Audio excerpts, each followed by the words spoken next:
어떤 분이 이렇게 얘기를 했어요. 그분은 6.25를 경험하신 분이고요. 제일 재밌는 게 전쟁이다. 단서가 있다면 내가 죽지 않는다는 보장만 있으면 정말 재밌더라. 이렇게 얘기를 하시더라고요. 저희 아버님이 그렇게 얘기했습니다.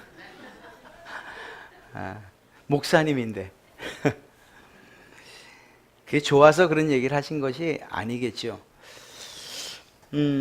사실 요즘에 계속해서 전쟁 또 우리를 좀 두렵게 하는 이야기들이 많습니다만, 그러다 보니까 서로 나누어지고 극한 위치에 놓이다 보니 전쟁도 마치 불사할 것처럼 그렇게 이야기하는 분들도 계십니다만, 한반도에서 우리나라에서 전쟁이 일어나서는 결코 안 되죠. 그러한 일들이 있어서는 안 됩니다. 이렇게 근원적으로 전쟁은 반대하는 제가 그럼에도 불구하고 허용을 해야 되는 일들이 있다라고 한다면 아마도 그것은 우리가 여러분들이 위협받을 때, 정말 아무것도 하지 않았는데 위협을 받을 때 일방적으로 맞을 수만은 없잖아요. 내가 아무리 약해도 그냥 얻어 터지고 그냥 끝날 수만은 없는 노릇이죠. 6.25 전쟁처럼 그렇게 잠자다가 침략을 당하는 경우, 이러한 때엔 정말 싫어도 죽기를 각오하고 싸울 수밖에 없을 것입니다.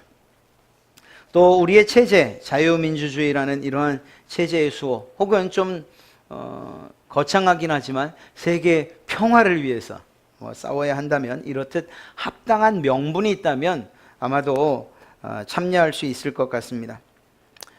물론 이런 경우가 이렇게 흔하지는 않을 겁니다.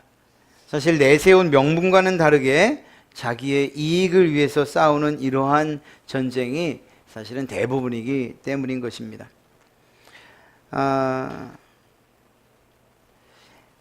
이러한 제가 말씀드린 요 몇 가지의 명분, 이걸 빼고는 사실 전쟁을 합리화할 만한 그러한 이유나 상황은 없지요.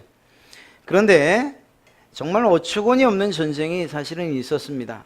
이것뿐만 아니고 전쟁사를 살피면 많은 정말 자기 이익 때문에 힘없는 나라들, 약한 나라들을 공격하고 침략했던 일들이 비일비재하지만, 그러나 기독교 역사상에서도 이러한 일이 있었다는 거죠.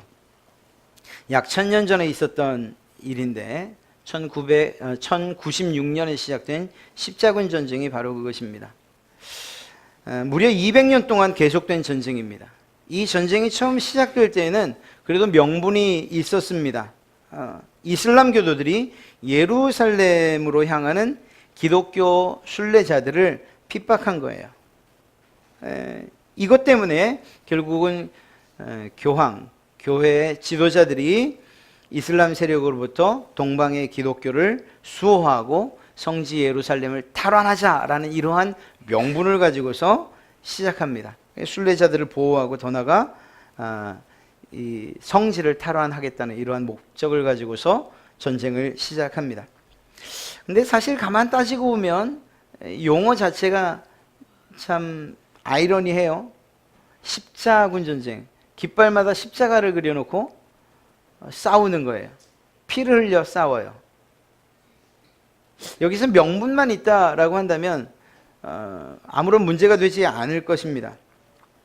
그런데 이 십자가, 또 그리스도인이라는 이것 자체가 예수님의 모범을 따르겠다라는 그러한 표시 아닙니까? 그러한 표시를 가지고서 전쟁을 나갔어요. 그리고 그 전쟁의 내용을 살피면 이게 정말 하나님이 기뻐하시는 전쟁이었겠는가, 이런 생각을 해보게 되는 것입니다. 사실 결과를 이야기하라고 한다면 가장 비참하고 그리고 가장 잔인하고 그리고 가장 지독한 전쟁이 바로 십자군 전쟁이었습니다. 8번의 싸움을 했는데, 8번의 십자군 원정을 떠났는데 1차 원정만 빼고는 나머지는 이유도 명분도 그리고 정말 이야기하기조차 부끄러운 그러한 내용들이 대부분입니다. 전쟁에 참가했던 왕들, 그들이 왜 참가를 했을까요? 자기의 세속적인 이익을 위해서, 이것들을 위해서. 전쟁에 참여를 독려하는 교황들이 있었습니다. 그들은 무엇이라고 말하죠? 전쟁에 참여하기만 해. 그러면 그가 누구든지 간에 천국은 보장돼 있어. 싸우다가 죽어? 그러면 그 즉시로 천국에 올라갈 것이야 라는 이러한 말도 안 되는 그러한 이야기를 합니다. 성경과는 전혀 상관없는 가르침이었죠. 그러다 보니까 사회에서 불만을 품었던 자들이나 아니면 범죄를 저질렀던 사람들이 천국은 가야겠으니 그 전쟁에 참여합니다. 그리고 그곳에서 믿져야 본전인 거예요. 죽으면 천국 간다고 이야기를 들었으니 말입니다. 그런데 그렇게 참가했던 십자군 그 병사들이 정말 거룩한 목적에 따라서만 싸웠냐? 그건 아닌 거예요. 가는 곳에서 가진 폭력과 그리고 만행에 가까운 짓들을 저질렀죠. 유대인들을 죽이고 또 회교도를 죽이는 것, 그것은 책에 의하면 도륙이라고 표현하고 있어요. 그러니까 처음의 목적, 그 명분은 다 상실하고 인간의 가장 잔인함과 난폭한 그 죄의 성질이 다 드러난 거예요. 남녀노소 할 것 없이 말입니다. 또한 그 명분이 그렇게 점점 사라지고 이유도 없는 싸움이 됐는데 그 전쟁을 멈추질 않았어요. 인간의 욕심 때문에 말입니다. 마지막에는 어린이 십자군 전쟁까지 생깁니다. 어린이들이 전쟁에 동원되는 거예요. 끊임없이 가다 보니 지중해를 만납니다. 이 사람들이 이 지중해를 어떻게 이야기를 하는가? 하나님께서 홍해를 가르지 않으셨는가? 우리 이 신성한 어린 십자군들이 전진할 때에 하나님께서 바다를 가르실 것이다. 그냥 지중해로 들어가는 거예요. 바다는 안 갈라졌습니다. 죽고 익사하고 그리고 살아남은 아이들은 포로가 되어서 잡혀가고 정말 아무런 명분도 없이 그렇게 노예가 되고 그렇게 비극적인 결과를 낳은 전쟁, 바로 그거예요. 또 원정길에 올랐던 그 사람들 가슴에 그리고 깃발에는 십자가가 그려져 있었는데 그 십자가를 단체로 여전히 학살들을 하고 있었던 것입니다. 뿐만 아니라 십자군에 참여했던 수많은 기사들 혹은 귀족들, 젊은이들, 종교 지도자들, 이들의 잘못된 선동에 의해서 대부분 무참히 죽임을 당하게 됩니다. 명분이 없는 싸움도 있다는 거예요. 그것도 우리 기독교 역사상에. 6.25 전쟁은 그래도 우리가 침략을 받았다라는 그러한 명분이라도 있죠. 나라를 지켜야 된다라는. 이름만 거창했던 이 십자군 전쟁은 결코 성경적이지도 못했고 명분도 찾을 수 없는 그런 전쟁이었습니다. 이 사람들의 전쟁을 아주 매우 긍정적으로, 아주 억지로라도 긍정적인 평가를 해야 한다고 하면 하나님의 왕국을 이 땅에 건설하려 했다, 그런 인류의 열정이 낳은 결과다, 뭐 이 정도 할 수 있을까요? 그러나 그것도 억지로 말입니다. 정말 중요한 문제는 이거예요. 우리도 싸워야 되는가? 십자군 전쟁을 이야기하고 많은 전쟁의 이야기를 하면서 우리도 싸워야 되는가? 만약 싸워야 된다면 누구와 싸워야 되는가? 또 싸운다면 어떻게 싸워야 되는가? 그리고 그 싸움에 대해서 성경은 무엇이라고 말하고 있는가? 여러분, 우리에게 성경이 나가 싸우십시오 라고 말하는 그러한 싸움을 독려하는 이야기들이 있습니까? 당신들은 전쟁해야 됩니다, 이렇게 우리가 근본적으로 싸워야 되는 사람들이라고 이야기하고 있는 그러한 성경이 있습니까? 예, 우리 오늘 읽었잖아요. 있어요. 없는 것이 아니에요. 그러나 우리가 싸우는 그 대상, 그리고 그 싸움에 대한 정당성이 성경에서 분명히 밝혀진 싸움을 우리가 싸워야 된다는 거예요. 십자군 전쟁, 성경을 이야기하고 그리고 종교의 수장이라고 하는 교황이 명령했지만, 그러나 그것은 그들의 이익을 위해서 수많은 민중들이 희생한 것에 불과한 거예요. 만약에 우리가 성경에서 싸워야 된다 라고 말하고 있고, 그리고 그 명분과 그리고 당위성을 분명하게 찾을 수만 있다면 우리는 나가 싸워야 되는 그러한 사람들이라는 것이죠. 오늘은 말씀드린 것처럼 우리가 싸워야 하는 대상, 그리고 싸움에 대한 당위성에 대한 말씀만을 드릴 겁니다. 어떻게 싸워야 하는가 하는 것은 다음 시간에 2시간을 통해서 다시 한번 살펴보도록 하죠. 여러분, 성경을 보면 성경에는 굉장히 많은 전쟁에 관한 이야기들이 있습니다. 구약에는 실제적인 전투의 장면들이 굉장히 많이 나와 있죠. 이러한 전쟁의 기사들이 여러분들에게 과연 어떤 교훈을 주고 있습니까? 하나님이 함께 하시면 이기고 그렇지 않으면 지는구나. 그렇죠. 또 무엇을 느끼십니까? 이것이 정말 성전이라고 불려질만 하구나. 거룩한 전쟁. 이런 생각들을 우리가 할 수 있습니다. 만약 누군가가 자신이 일으키는 전쟁과 침략의 근거를 성경에서 이 구약의 하나님을 근거로 만약에 이야기한다고 하면 여러분들은 어떻게 생각하세요? 예를 들면 그거예요. 이 십자군 전쟁을 일으켰던 그 종교 지도자들이 봐라, 하나님이 이렇게 싸우시는 하나님 아니냐? 하나님께서 가나안 민족들을 어떻게 했느냐? 진멸하셨지 않느냐? 우리의 진멸의 대상이 저 이교도들이다. 유대인들이고 그리고 이슬람권에 있는 회교도들이다. 이렇게 말하는 것이 옳냐는 거예요. 만약에 그렇다면 우리는 지금도 싸워야 되거든요. 그 대상이 변했습니까? 안 변했지 않습니까? 시대가 변했는지 몰라도 우리의 싸움의 대상이 만약 그렇게 국한된다고 하면 우리는 비밀 결사대라도 조직을 해야 되는 거예요. 그래서 나가 싸워야죠. 그러나 성경에 나온 전쟁의 기사는 사실은 그것이 실제적인 싸움이었다 하더라도, 구약에 기록된 역사적인 그러한 싸움이었다 하더라도 그 기준은 오늘 12절 말씀을 기준으로 살펴봐야 됩니다.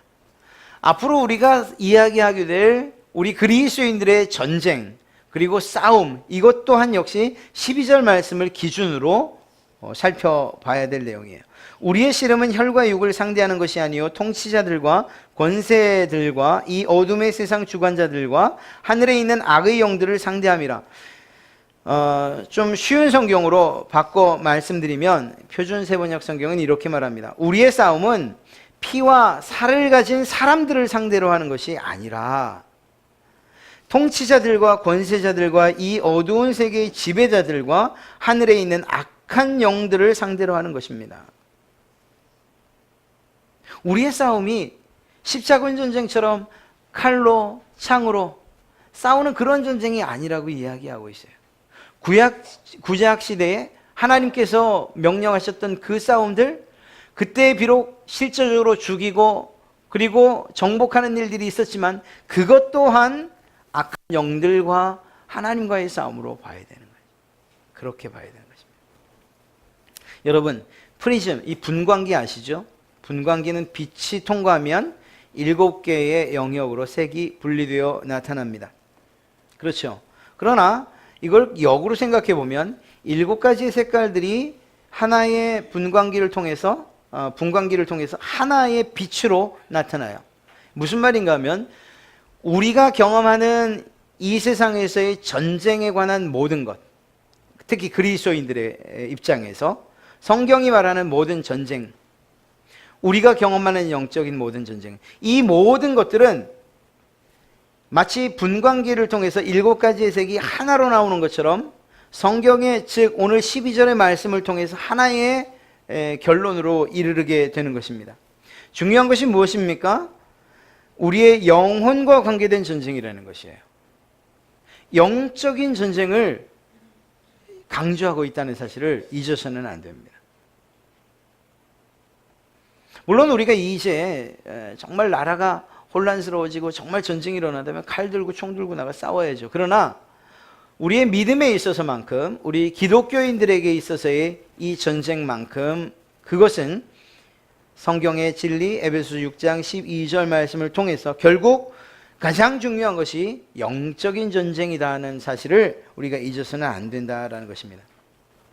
사실 이렇게 말씀드리면 아유 다행이다, 전쟁 난 진짜로 칼 들고 나가야 되는 줄 알았지, 그렇게 안심하실지도 몰라요. 그러나 사실은 분명히 말씀드리는데 우리가 정말 싸워야 되는 그 싸움보다 더 치열하고 그리고 더 집중해야 되는 싸움이 바로 이 영적인 전투입니다. 왜냐하면 나라나 나라끼리, 도시 간의 싸움, 어떤 무리들과 무리의 싸움은 7, 80년 지나고 나면, 길게 잡아도 100년 지나고 나면 죽게 될 그러한 육체 간의 싸움인 거예요. 그냥 결판이 난다고요. 끝장이 난다고요. 십자군 전쟁도 200년 시간이 지난 다음에 끝났던 거예요. 그러나 우리가 싸워야 되는 실제적인 그 싸움, 영적인 싸움, 이것은 우리의 영혼과 관계된 거죠. 그렇기 때문에 우리는 이 싸움에 있어서 한치의 물러섬도 없어야 된다는 거예요. 여러분들이 싸우는 영적인 전쟁, 영원과 관계된 전쟁이기 때문에 그것은 지금 승리하지 않고 이제 내가 나중에 승리해야지, 그것이 말이 되지 않는 거예요.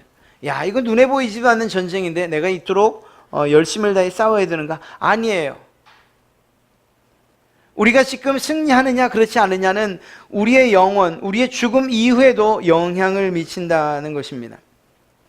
그래서 그 싸움은 반드시 싸워야 하며, 그리고 또 그 전쟁에서 반드시 승리해야 돼요.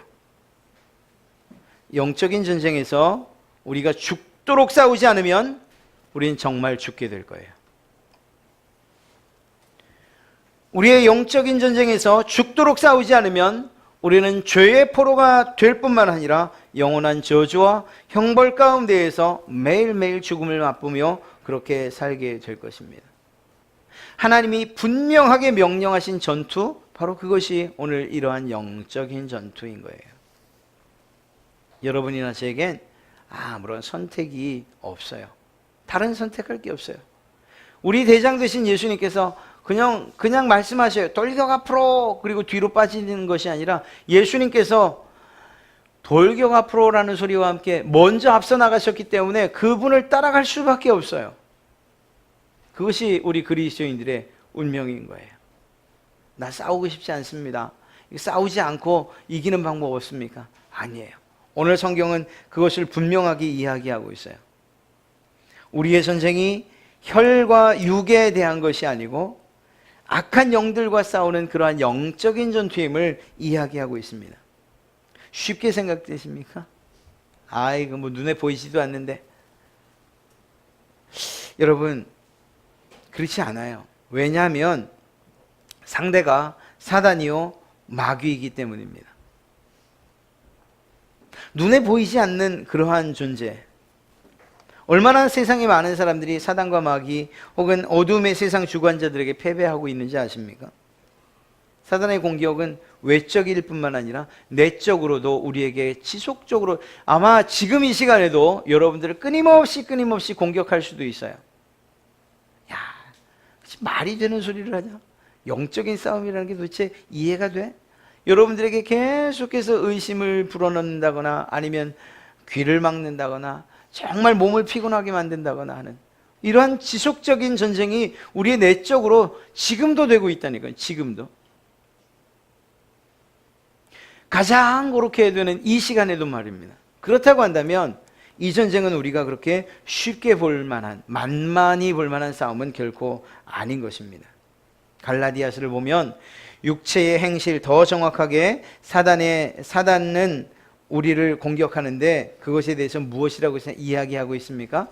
더러운 생각, 육신의 쾌락을 찾는 마음, 우상숭배, 마술, 헐뜯음과 싸움, 질투와 분노, 언제나 자기 이익을 추구하는 일, 불평과 비판적인 태도, 자기의 작은 당파 외에는 모두 나쁜 것으로 인정하는 배타주의, 거기서 나오는 잘못된 교설, 시기, 살인, 술주정, 흥청대며 먹고 마시는 것, 이것이 다 무엇이라고요?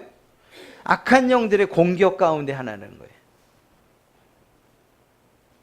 이런 것들과 우리 마음 가운데서 일어나는 이러한 생각들과 계속해서 싸워야 되는 거예요. 계속해서.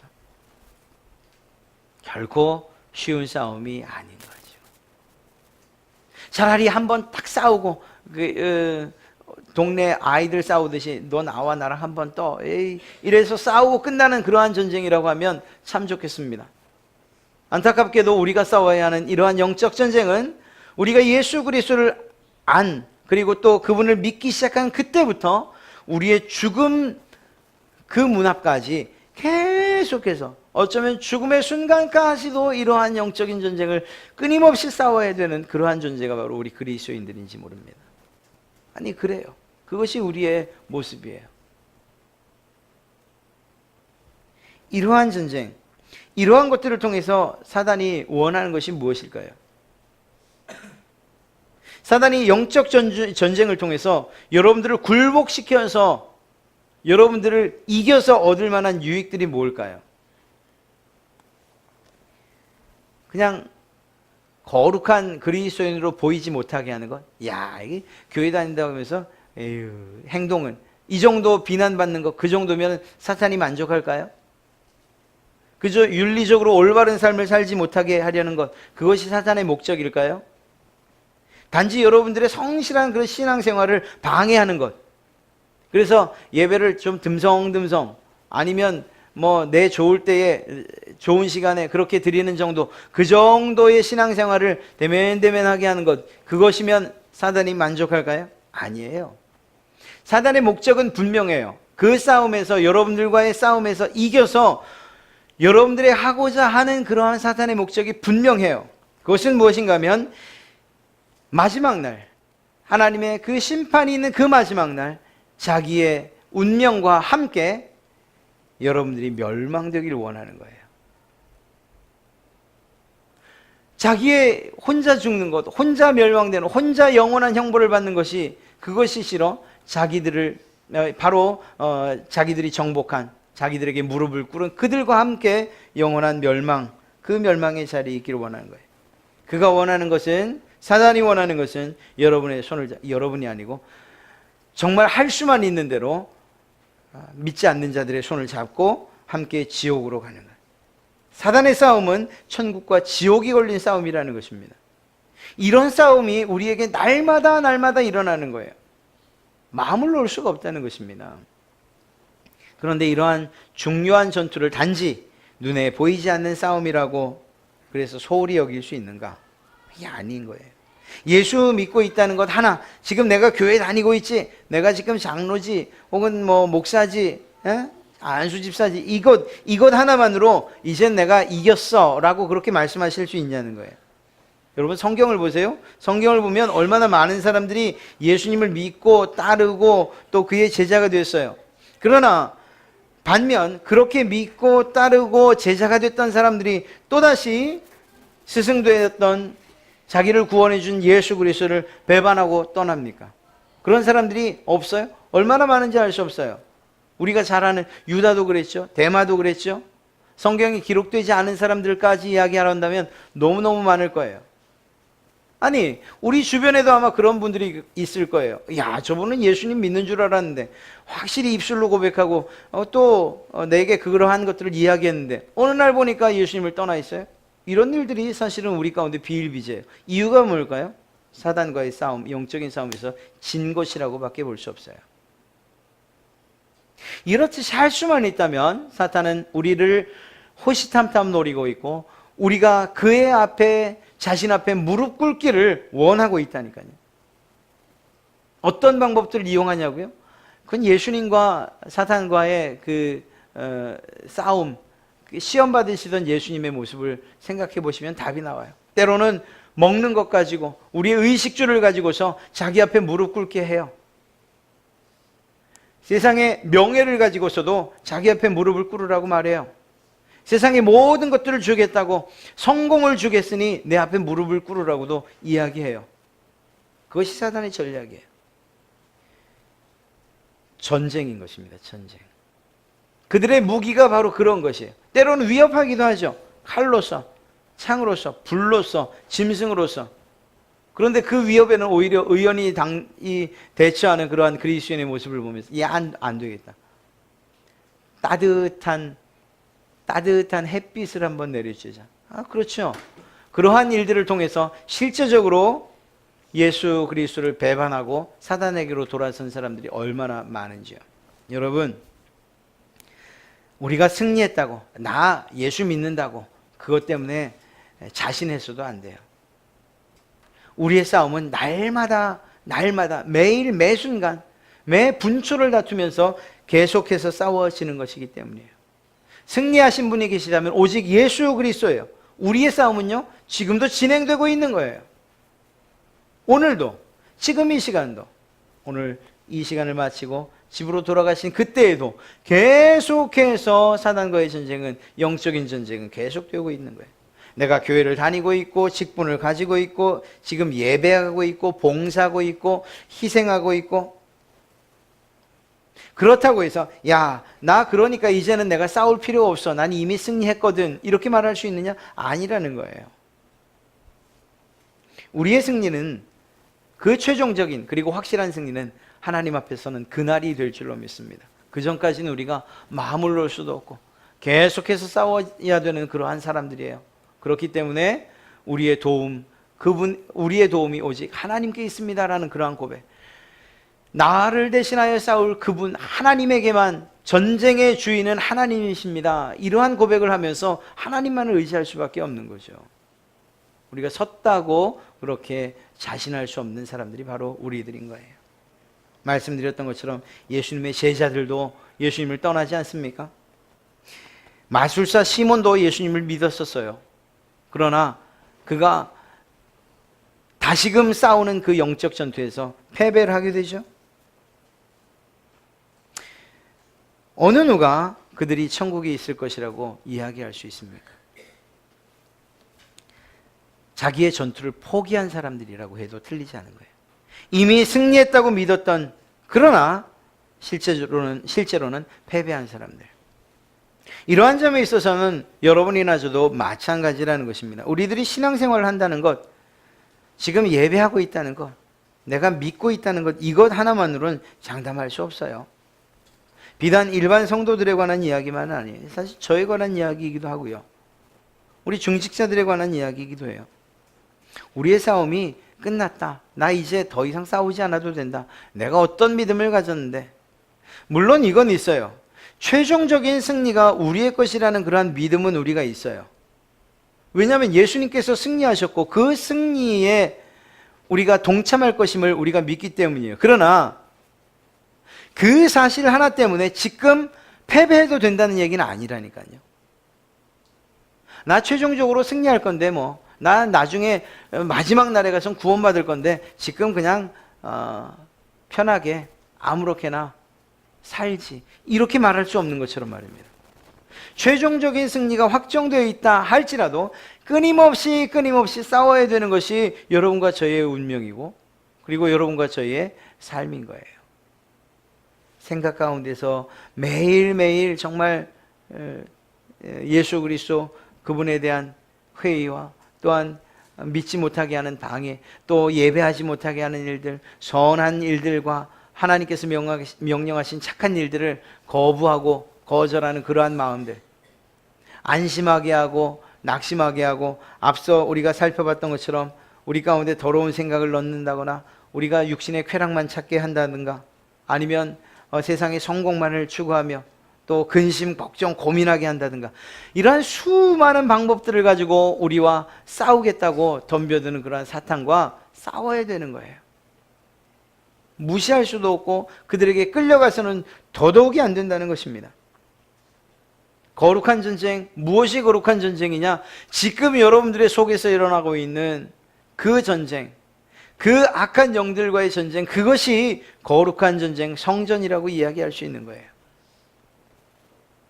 주님이 부르신 날까지 싸워야 되는 거예요. 악한 영들과 싸워야 되는 거예요. 주님께서 말씀하시잖아요. 야, 나를 따르라.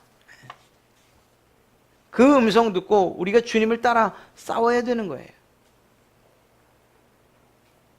오늘 제목을 악마와 싸우는 싸움이라고 했어요. 너무 도발적이고 도전적이긴 합니다만, 그러나 실제예요. 우리가 흔히 공포 영화 혹은 그런 호러물에서 보는 그런 악마가 아니고요, 우리의 마음 가운데 언제나 도전하고 언제나 전쟁을, 언제나 시비를 걸고, 그래서 예수 그리스도로부터 할 수 있는 대로 떨어지게 하려는 그러한 악마 말입니다. 우리 마음 가운데 있는 이 악한 생각들, 이것들과 날마다 싸워야 되는 그러한 이들이 바로 여러분이라는 거예요. 하나님께서 기뻐하시는 방향대로, 그리고 하나님께서 목적하시는 바대로 싸워서 승리하는 그러한 여러분들이 되셔야 된다는 것입니다. 어떻게 싸워야 되느냐?